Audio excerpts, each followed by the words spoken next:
कंचनपुर नाम का एक राज्य था। उस राज्य के राजा चंद्रसेन अब काफी बुजुर्ग हो गए थे। राजा चंद्रसेन और उनका मंत्री वीर सिंह दोनों ही एक दूसरे पर बहुत भरोसा करते थे। राजा चंद्रसेन के एक पुत्र था जिसका नाम समर सिंह था। मंत्री का भी एक पुत्र था जिसका नाम अजय सिंह था। दोनों बचपन से साथ खेलते हुए जवान हुए थे, इसलिए दोनों में बहुत ही गहरी मित्रता थी।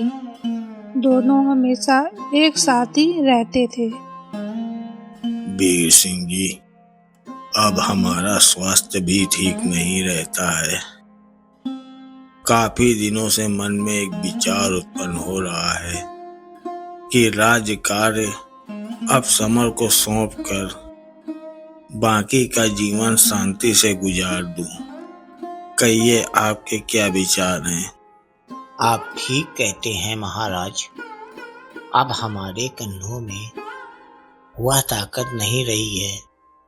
महाराज, मैं भी अब इस राज्यकार के बंधुओं से मुक्त होना चाहता हूँ। वीर सिंह जी, अगर आपके भी यही विचार हैं तो क्यों न राज्यकार समर सिंह को देकर महामंत्री का पद आपके पुत्र अजय को दे दें। मेरे विचार से उन दोनों में गहरी मित्रता है और राज्य का कार्य दोनों मिलकर बहुत ही सुचारू रूप से चलाएंगे। ये मेरा विश्वास है। जैसा आपको उचित लगे महाराज। किंतु वीर सिंह, समर और अजय इस वक्त हैं कहाँ? महाराज, आपको तो पता है उन दोनों का एक ही शौक है, जंगल में जाकर शिकार खेलना। वह दोनों शिकार खेलने जंगल गए हैं, शाम तक वापस आ जाएंगे। इधर जंगल में समर सिंह और अजय, चलो अब वापस लौट चलते हैं, अंधेरा होने वाला है। हाँ मित्र, चलो चलते हैं। भाई, हमारी भाभी आपका इंतजार जो कर रही होंगी।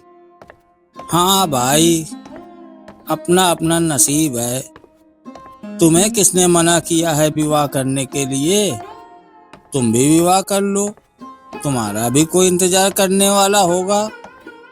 ठीक कहते हो मित्र, पर हमारे ऐसे भाग्य कहाँ। अच्छा ठीक है, पहले ये तो बताओ कि तुम्हें कैसी लड़की पसंद है? आप तुम्हें क्या बताऊं मित्र। अच्छा ठीक है, मैं आज ही राजेश्वरी से बात करता हूँ कि वह भी अपनी किसी सहेली से बात करे, ताकि भाई तुम्हारा घर भी बस सके।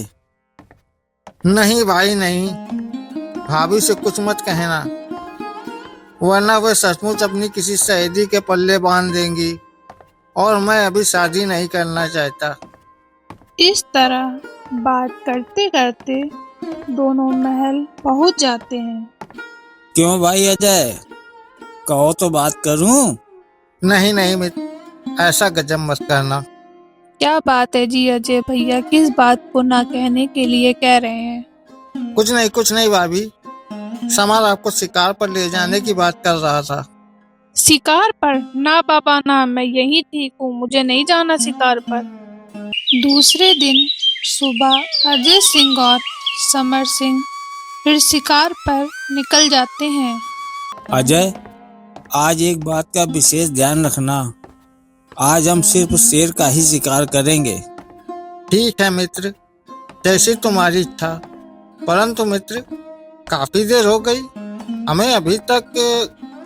क्या हुआ अजय, तुम बोलते बोलते अचानक चुप क्यों हो गए? मित्र, वह देखो शेर। मित्र, तुम यहीं ठहरो, मैं शेर का शिकार अकेले करूंगा, तुम मेरा यहीं पर इंतजार करना।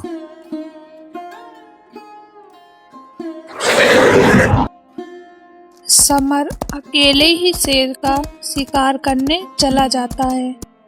परंतु थोड़ा आगे जाने पर अचानक शेर समर सिंह की नजरों से गायब हो जाता है। शेर का पीछा करते करते समर को ये भी नहीं ध्यान रहता कि अंधेरा होने वाला है। अंधेरा होने वाला है? समर को अब तक वापस आ जाना चाहिए था। ओह, अंधेरा हो गया है। अब कोई सुरक्षित स्थान देखकर रात गुजारने का प्रबंध करना होगा। तभी समर की नजर एक महात्मा की झोपड़ी पर ठहर जाती है। वह किसी महात्मा की कुटिया प्रतीत हो रही है। चलो चलकर देखते हैं। रात इसी कुटिया में बिताने का आग्रह महात्मा जी से करता हूँ। समर महात्मा की कुटिया में पहुंच जाता है, किंतु महात्मा जी अपनी साधना में लीन थे। उफ, मेरी तो भूख से बहुत ही हालत खराब है। अब क्या करूं? चलो कुटिया के अंदर जाकर देखता हूँ, शायद कुछ खाने को मिल जाए। ये सोचकर समर सिंह महात्मा की कुटिया में प्रवेश करता है। अरे, ये युवती कौन है? और ये क्या? लगता है बहुत ही गहरी नींद में सोई है। अब क्या करूं? पास में फल भी रखे हैं, परंतु बिना महात्मा जी की अनुमति के इसे मुझे हाथ भी नहीं लगाना चाहिए। ये सोचकर समर सिंह बाहर आ जाता है, परंतु भूख से उसका बहुत ही बुरा हाल था। किसी तरह सुबह हो जाती है। इसी के साथ महात्मा जी की साधना भी खत्म हो जाती है। बेटा, लगता है तुम्हें बहुत जोरों की भूख लगी है। हाँ ऋषिवर, मुझे बहुत जोरों की भूख लगी है। बेटा, कुटिया में बहुत सारे फल रखे थे, तुम्हें खा लेना चाहिए था। नहीं ऋषिवर, आपकी अनुपस्थिति में बिना आपकी आज्ञा के मैं कैसे फल खा लेता। अच्छा ठीक है, कुटिया में जाकर फल ले आओ।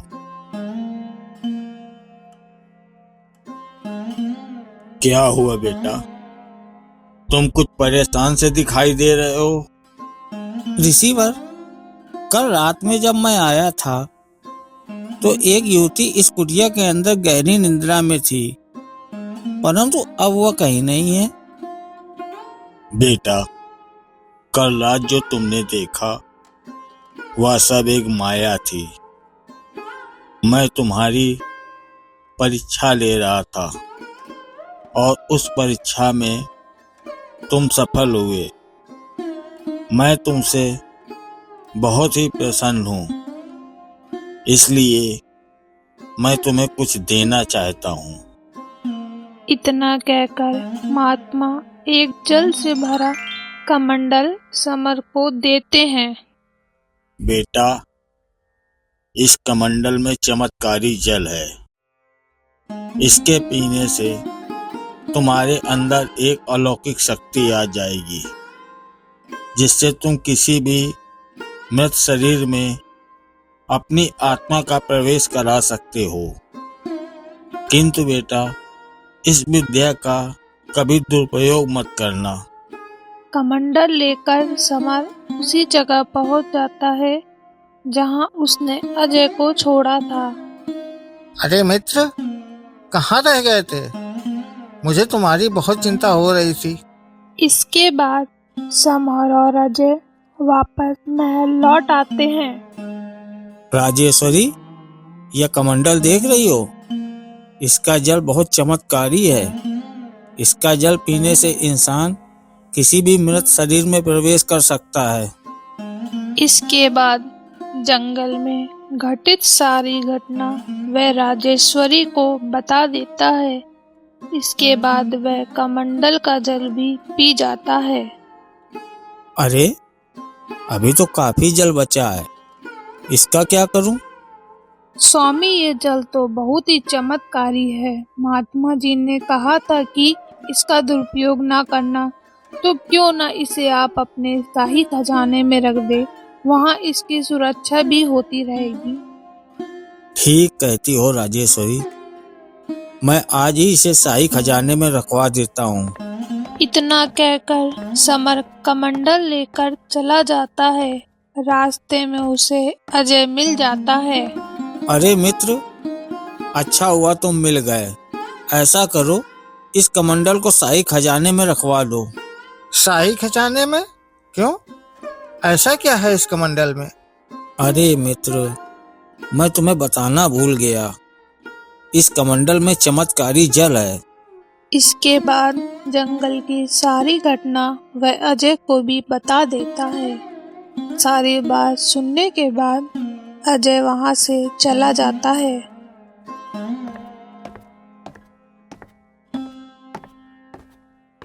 ये जल तो बहुत ही चमत्कारी है। क्यों ना मैं भी इससे थोड़ा सा जल पी लूं, तो मुझ में भी परकाया प्रवेश की विद्या आ जाएगी।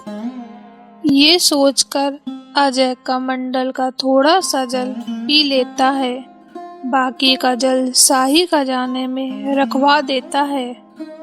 समय गुजरता है।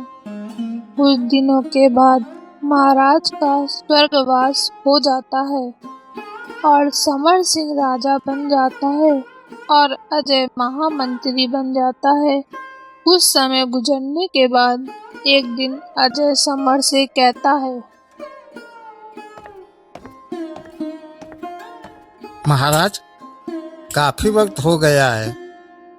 राजकाज के चक्कर में हम लोग शिकार पर काफी दिनों से गए नहीं हैं। आपका क्या विचार है? अजय, तुम मुझे महाराज मत कहा करो। अरे मैं तुम्हारा मित्र हूँ। और हाँ, रही बात शिकार पर चलने की, तो हम कल ही शिकार पर चलते हैं। दूसरे दिन सुबह होते ही अजय और समर शिकार खेलने जंगल पहुंच जाते हैं। थोड़ा आगे चलने पर उन्हें एक मृत बंदर दिखाई देता है। मित्र, तुमने काफी समय पहले मुझसे कहा था कि वह जल चमत्कारी था, तो क्यों ना आज उसकी परीक्षा ली जाए। मित्र, इस मृत बंदर के शरीर में प्रवेश करो। अरे हाँ, राज के कार्यों के कारण मुझे ध्यान ही नहीं था मित्र। मैं अभी इस मृत बंदर के शरीर में प्रवेश करके देखता हूँ। समर मृत बंदर के शरीर में प्रवेश करता है। इसके साथ समर मृत होकर गिर जाता है, परंतु बंदर जीवित हो जाता है। इसके साथ अजय भी अपना शरीर छोड़कर समर के शरीर में प्रवेश कर जाता है। ये क्या अजय, तुमने मेरे शरीर में कैसे प्रवेश किया? इसका मतलब तुमने कमंडल का जल पी लिया था। समर बना अजय बंदर की किसी बात का जवाब नहीं देता। अरे मूर्ख, मैं बहुत दिनों से इसी मौके की तलाश में था कि कब तुझे जान से मारकर यहाँ का राजा बन सकूं। बंदर बना समर अजय को अपनी ओर आता देखकर तुरंत वहां से भाग जाता है। सैनिक, मदिरा लेकर आओ। आज मैं बहुत ही खुश हूँ। आज मुझे इनके स्वभाव में काफी परिवर्तन दिखाई दे रहा है। आखिर ऐसी कौन सी बात है, वह बहुत खुश दिखाई दे रहे हैं। राजेश्वरी को समर पर शक हो गया था, इसलिए वह अपनी खास दासी सरिता को बुलाकर समर पर नजर रखने को कहती है। इधर दरबार में सैनिकों, पूरे गांव में खबर फैला दो कि जो कोई भी बंदर पकड़ कर लाएगा, उसे एक बंदर की 1 स्वर्ण मुद्रा इनाम स्वरूप दी जाएगी, और जो बोलने वाला बंदर पकड़ कर लाएगा, उसे 1000 स्वर्ण मुद्राएं इनाम में दी जाएंगी। राजा की ये बात दासी तुरंत आकर राजेश्वरी को बताती है। राजेश्वरी को समझते देर नहीं लगती। ये कोई और नहीं, अजय सिंह है और समर इस समय बंदर के रूप में है। सरिता तुम जाओ और 2 तोते लेकर आओ। इसके बाद तुम्हें क्या करना है मैं तुम्हें बाद में बताऊंगी। कुछ समय के बाद सरिता 2 तोते लेकर आ जाती है। सरिता अब तुम्हें सिर्फ एक ही काम करना है, तुम्हें कहीं से भी रोज एक मृत तोता लेकर आना है। जी महारानी जी, मैं अपने परिवार के लोगों से कह दूंगी, वो रोज जंगल जाकर एक मृत तोता ढूंढ कर ले आएंगे, आप चिंता ना करें। इधर दरबार में बहलिया और गांव वाले रोज दरबार में बंदर लेकर आने लगे। नहीं, ये भी नहीं है। सैनिकों, इन सभी को एक एक स्वर्ण मुद्रा दे दो और इन सारे बंदरों को काल कोठरी में डाल दो। इधर बंदर के रूप में समर आखिर एक बहेलिया के जाल में फंस ही जाता है। शिकारी भाई, तुम मुझे छोड़ दो, मैं तुम्हारा एहसान जिंदगी भर नहीं भूलूंगा। मैं वैसे भी बहुत परेशान हूँ, क्योंकि मैं अपनी सच्चाई किसी को बता भी नहीं सकता। इसलिए मेहरबानी करके तुम मुझे छोड़ दो। छोड़ दो? अरे नहीं भाई, तुम्हारी ही तलाश में मैं कब से भटक रहा हूँ, और आज जब तुम मेरे हाथ आए हो तो कहते हो छोड़ दूं।